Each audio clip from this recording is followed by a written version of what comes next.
پاسداران انقلاب نے خطے میں امریکی اہداف پر حملوں کی 26ویں لہر کا آغاز کر دیا۔ ایرانی میڈیا نے نئے میزائل اور ڈرون حملوں کی ویڈیو جاری کر دی، جس میں خیبر شکن، ذوالفقار اور فتح میزائلوں سمیت شاہد ڈرونز کو لانچ ہوتے دیکھا گیا ہے۔ پاسداران انقلاب نے تازہ کارروائی کو اربعین کے زائرین کے نام کر دیا۔ پاسداران انقلاب نے خطے میں امریکی اہداف پر حملوں کی 26ویں لہر کا آغاز کر دیا۔ ایرانی میڈیا نے نئے میزائل اور ڈرون حملوں کی ویڈیو جاری کر دی، جس میں خیبر شکن، ذوالفقار اور فتح میزائلوں سمیت شاہد ڈرونز کو لانچ ہوتے دیکھا گیا ہے۔ پاسداران انقلاب نے تازہ کارروائی کو اربعین کے زائرین کے نام کر دیا۔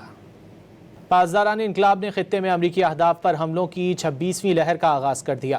ایرانی میڈیا نے نئے میزائل اور ڈرون حملوں کی ویڈیو جاری کر دی، جس میں خیبر شکن، ذوالفقار اور فتح میزائلوں سمیت شاہد ڈرونز کو لانچ ہوتے دیکھا گیا ہے۔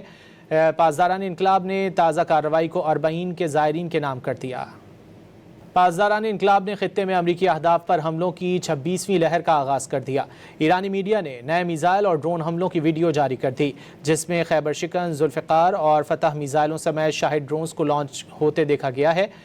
پاسداران انقلاب نے تازہ کارروائی کو اربعین کے زائرین کے نام کر دیا۔ پاسداران انقلاب نے خطے میں امریکی اہداف پر حملوں کی 26ویں لہر کا آغاز کر دیا۔ ایرانی میڈیا نے نئے میزائل اور ڈرون حملوں کی ویڈیو جاری کر دی، جس میں خیبر شکن، ذوالفقار اور فتح میزائلوں سمیت شاہد ڈرونز کو لانچ ہوتے دیکھا گیا ہے۔ پاسداران انقلاب نے تازہ کارروائی کو اربعین کے زائرین کے نام کر دیا۔